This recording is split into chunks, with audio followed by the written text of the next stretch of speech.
Welcome to our channel. Today we how to subscribe to Peacock for Fire TV smart home setup step by step clearly. Begin by turning on your Fire TV device. Ensure that your Fire TV is connected to the internet. Navigate to the home screen of your Fire TV.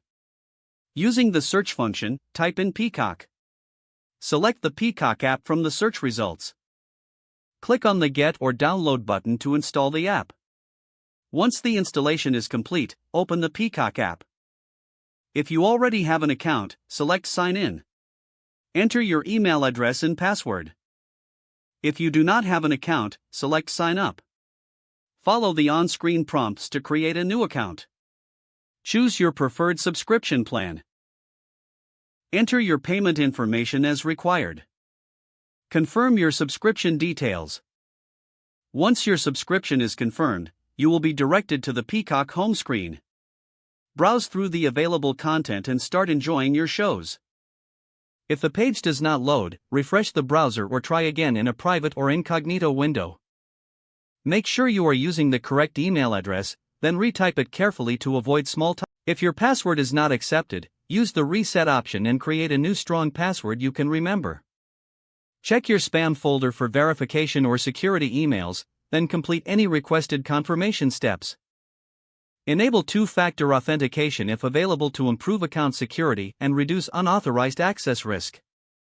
After signing in, review your profile details so your contact information and settings are accurate and current. If you see an error message, note it down and try again after restarting your device and internet connection.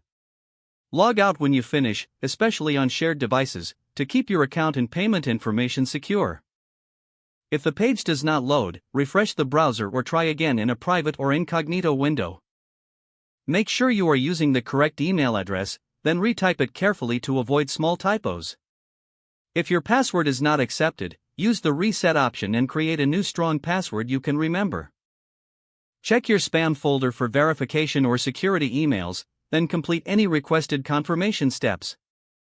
Enable two-factor authentication if available to improve account security and reduce unauthorized access risk. After signing in, review your profile details so your contact information and settings are accurate and current. If you see an error message, note it down and try again after restarting your device and internet connection. Don't forget to like this video and subscribe to our channel for more step-by-step tech guides.